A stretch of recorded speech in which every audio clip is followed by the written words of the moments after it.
So hello guys, welcome back to my channel. So I have here again the all new 2023 MG GT, but this is not the sport trim, this is the base model. This is the MG GT Alpha. I did a full walk around tour already of the MG GT Sport. Link of that one in the description down below. So dead giveaway, this is an Alpha base model. Is this part now compared with the GT Sport, this one is body colored. And another dead giveaway for this Alpha base model is that you cannot get this in those colors, the yellow one and the red one, but only thing similar colors you can get between both variants is the white color.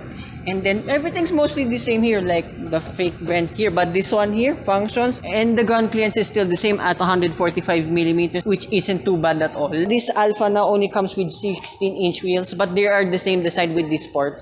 And then the side profile, it is pretty much the same too with the GT Sport, apart from the side mirror. Everything is the same design, but this does not have auto fold mirrors and the defogger function. And my case still stands like in the GT Sport walk-around review. The side profile looks like a Honda FC, and the rear looks like a Mercedes CLA, which I'll show you now.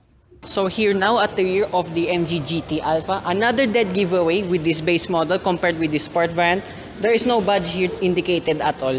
I do prefer the blank look of this MG GT Alpha because, being honest again, I wasn't a big fan of the Sport badge here. Everything here is exactly the same. You have a diffuser here, it's all plastic and still continues the fake exhaust here. But still, you have a reverse camera here, and I like they kept the MG GT badge here because I thought the base model, they will delete the badge here. So open this up. Same complaints like before. Check out my full walk around review of the GT Sport. Yeah, it's still too fast and might hit your head. So same boot space too. You have a total of 401 liters. And I like the floor still has the red strap over here. Underneath you have a space saver donut type tire. And like the MG5 and again the MG GT Sport, this has a 0 to 100 layout with the rear seats. So folds down, but it's just one whole piece. So that's the major changes only to the Sport and this Alpha base model. Now let's talk a bit more in the interior.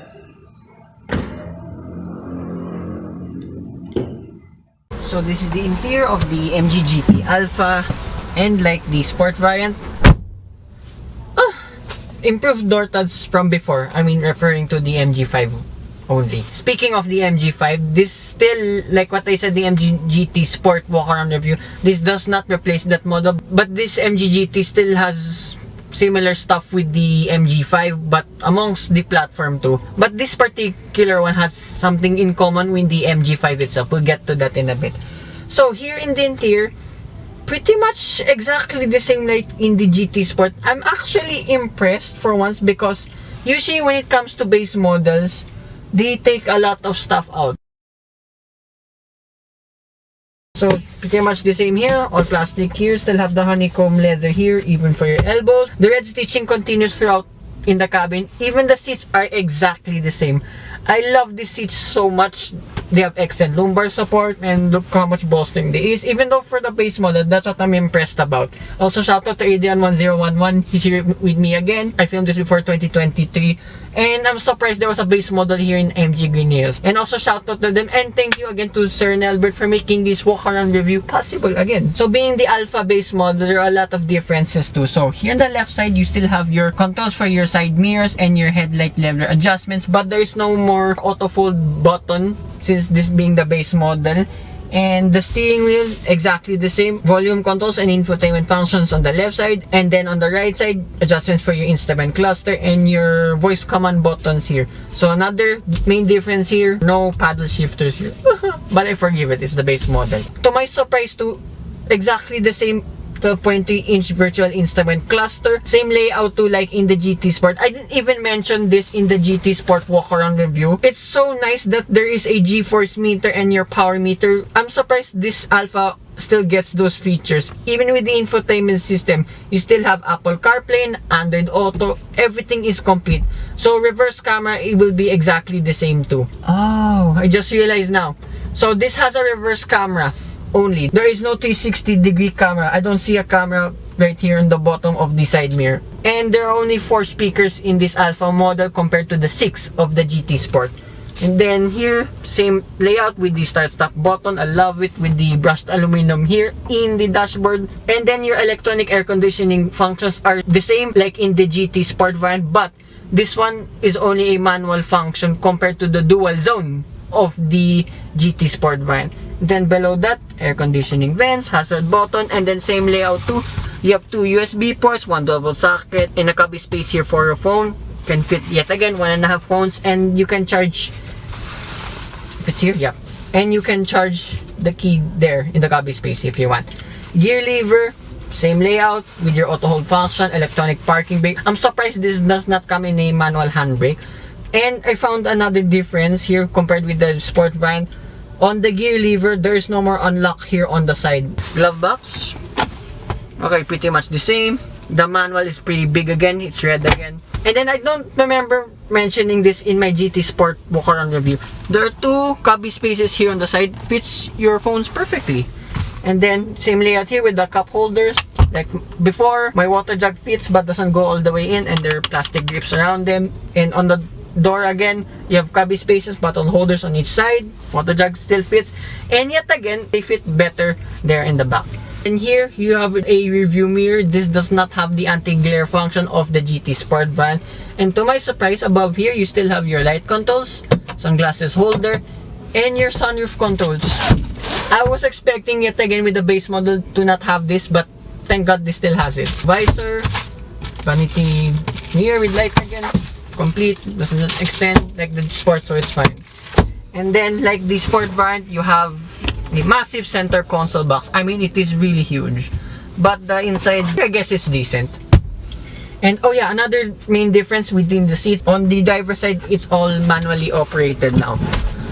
Well, let's talk about the rear. It is exactly the same. Feet room, knee room is excellent, and like before with the GT Sport, headroom is not that great because of the sloping roof design, but same toys there. You get 2 map pockets on each side, and then in the middle you have a lone air conditioning vent, a lone USB port, and a cubby space. And like my complaint from before, there is no central armrest there in the rear. Bummer. And sitting there in the middle, same case like in the GT Sport, it's alright for me. And the transmission tunnel is kinda narrow, you can simply put your feet up, it is fine. So that's about the differences here within the GT Alpha. Let's talk about the biggest change done with this variant is the engine. So this is the biggest change of this MG GT Alpha. So open the hood up.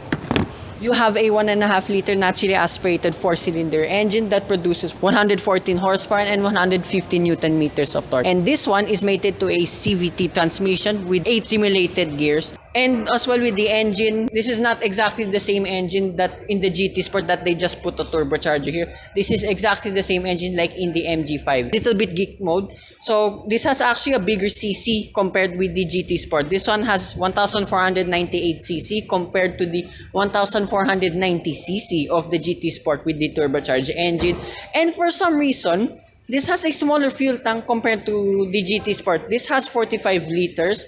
Compared to the GT Sport's 50 liters. So I know it will be a little bit more handy with the 50 liters with the GT Sport since that's a more powerful car. But I wish they kept the same fuel tank for both variants. So I didn't mention this too in my GT Sport walk-around review is the price. Came a bit late when the price was given to me. So the GT Sport, remember, cost 1,178,888 pesos. Here we go again with the 8s. And then for this GT Alpha, this one cost 8,888 pesos. So there is a 170,000 peso difference. For me, that's impressive because not much has been removed. And again, you still have the cruise control like what I said in the GT Sport walk-around review. So for the GT Alpha and the GT Sport, this will be probably the best bang for the buck subcompact sedans in their class. So this is as far as I go. I really wish I can drive it. So hopefully I can drive both soon. So of course the GT Sport will be the first one I'll be driving. I don't know where first, but hopefully here. So that concludes my review with this MG GT Alpha. Hope you guys like and subscribe. And thank you again to MG Green Hills and Sir Nelbert for making this walk-around review possible. The address and the contact details will be right here. So, bye-bye.